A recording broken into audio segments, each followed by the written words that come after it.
All right, so we're going to dive into a topic that's kind of like a mix of history and mystery and maybe even a little bit of science fiction. Ooh, sounds interesting. Right. We're talking about the Vatican archives, all those like Uh-huh. miles and miles of documents. Yeah, they fueled a lot of conspiracy theories. Exactly. And Yeah. today we're going to tackle this question that's, captivated people for decades. Yeah, Could the Vatican be hiding evidence of extraterrestrial life? that's a big one. I know, right? And it's a question that's kind of gone from like the fringe, to the Mhm. center of discussion Especially lately. in light of David Grush's recent testimony. Oh, yeah. Grub Or before Congress. Right. Grush, former intelligence official, Yeah.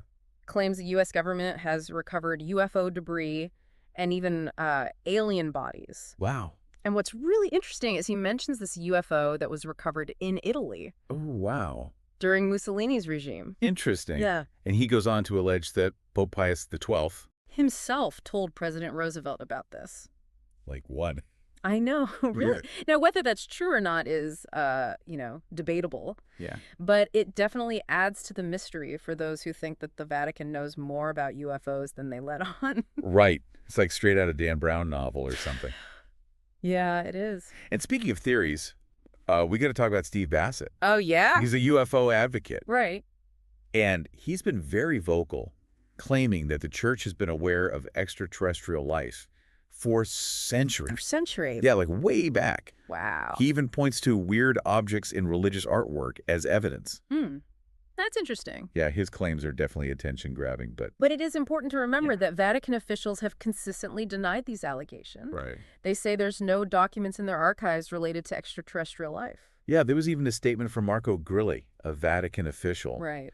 And he called the search for alien evidence in the archives futile and unproductive. Oh. Not very welcoming to UFO enthusiasts. No, not really. But even with that official stance from the Vatican right, there are researchers who believe there could be undiscovered accounts, like buried in those millions of documents. In the way somewhere. So wait, are we not talking about some official Vatican policy on aliens? No. We're talking about like eyewitness accounts, Yeah. historical records, that kind of thing. Exactly. Think of Oh. it this way.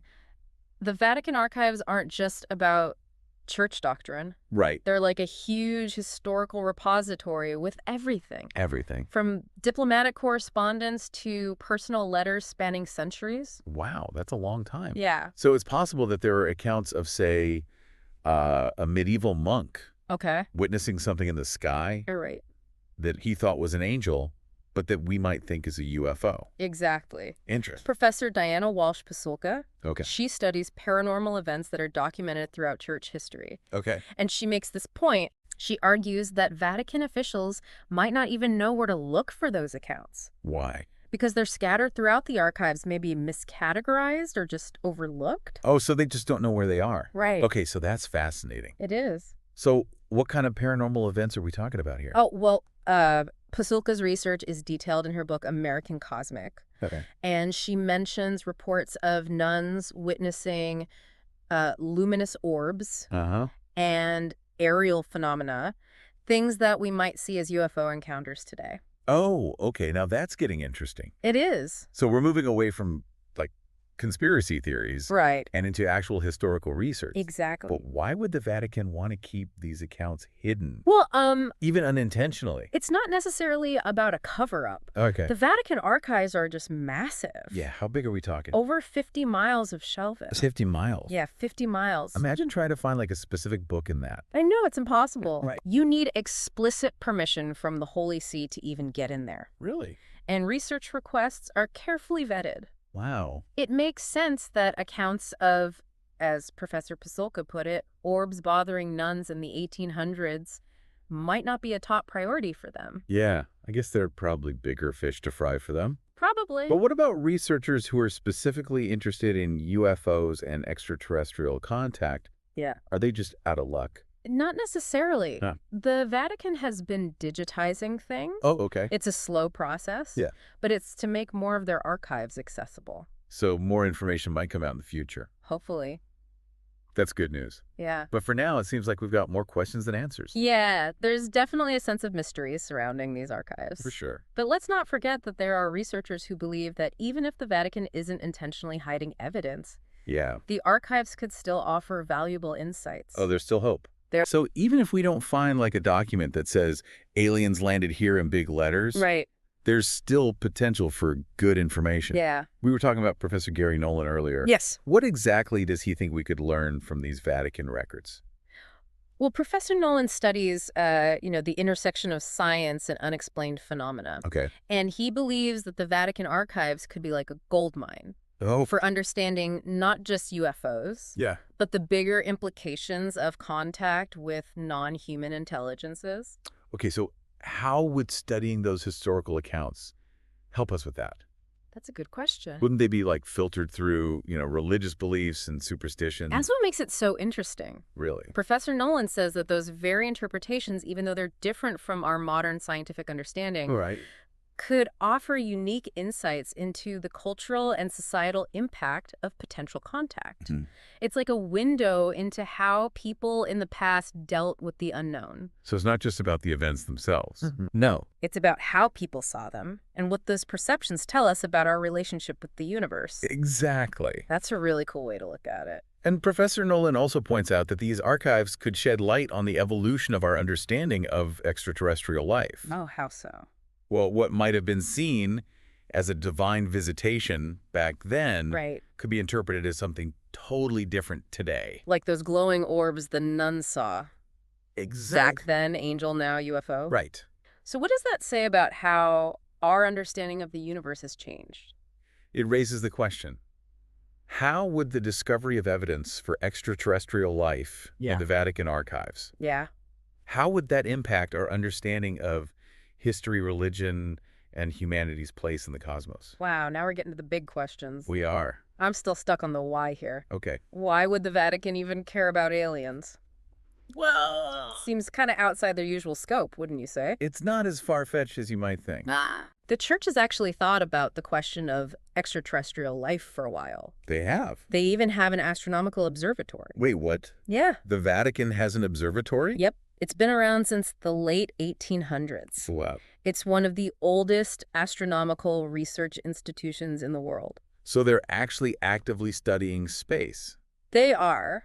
But how does that fit with their religious beliefs? Good question. Wouldn't finding aliens mess with the whole God created man in his image thing? Not necessarily. There's a quote from Jesuit priest and former Vatican Observatory director Jose Gabriel Funes. Okay. He said, "The possibility of intelligent extraterrestrial beings does not contradict church teachings." So they're open to the idea. Yeah, they see the possibility of other life forms as part of God's creation. Huh. So they're pretty progressive. It doesn't diminish the importance of humanity in their eyes. So finding aliens wouldn't rock their world. It would just be like, oh, more of God's amazing creations. Exactly. That's pretty cool. And this perspective aligns with Professor Nolan's point. Okay. He thinks that studying advanced civilizations, whether here on Earth or elsewhere, Yeah. could hold the key to solving some of humanity's biggest challenges. You mean like learning from their technology? Yeah. Or maybe how they avoided blowing themselves up? Things like climate change, global conflicts, resource scarcity. Right. These are all issues that an advanced civilization might have already faced and overcome. So it's not just about proving aliens exist. It's about what we can learn from them. Right. Maybe even how we can save ourselves with their knowledge. Exactly. That's a powerful motivator. Yeah, it is. However, accessing and researching those potentially valuable Vatican records, Yeah. it's a challenge. Ugh, it seems like every path leads back to those shelves. 50 miles of them. 50 miles. It's exciting and frustrating at the same time. How so? Exciting because of what we might find, Right, the potential. But frustrating because it's like looking for a needle in a haystack. A cosmic needle? Exactly, cosmic needle. That's a good way to put it. You'd need more than a flashlight to get through all that. Yeah, you need a whole team. Archivists, historians, scientists. Maybe even code breakers just to sift through it all. It's a massive undertaking. That's part of the allure, though, right? The unknown. Yeah, the unknown, the possibility of finding something that, completely changes everything. Changes how we understand history, religion. Humanity itself. It's like we're on the edge of something big. A paradigm shift. Yeah, but we can't quite see what it is yet. This whole deep dive has really made me think about the search for aliens differently. In what way? It's not just about finding little green men or spaceships anymore. It's bigger than that. It's about confronting our own assumptions about what it means to be human. In a vast universe. Yeah, potentially a vast and diverse universe. Absolutely. And I think that's something Professor Pazulka talks about. Yeah. She argues that even if these questions lead to more questions than answers, Right. they can help us cultivate a sense of wonder and humility. It's like Well, that saying, the more you know, the more you realize you don't know. Exactly, and that's where the real exploration lies. Not about the destination, but the journey. And all the unexpected discoveries. This has been incredible, but I gotta ask, What's that? do you think we'll ever get a real answer about UFOs and the Vatican?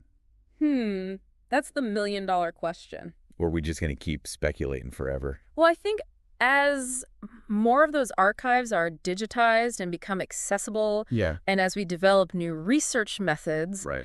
the chances of finding concrete evidence increase. So it's not just about what's hidden, it's about our ability to find it. Exactly. Technology and collaboration are key here. Imagine researchers from all over the world, Working together. virtually exploring the Vatican archives, sharing their knowledge. That would be amazing. Who knows what we could find? Detailed accounts of close encounters. Scientific data collected by medieval monks. Or maybe something we never even thought of. Something that changes our understanding of physics. Or even reality itself. It's mind-boggling to think about. It is. But even if we never find that smoking gun, Yeah. the search itself is valuable. I agree. It makes us ask the big questions Challenge our perspectives. and stay open to the possibility of the unknown.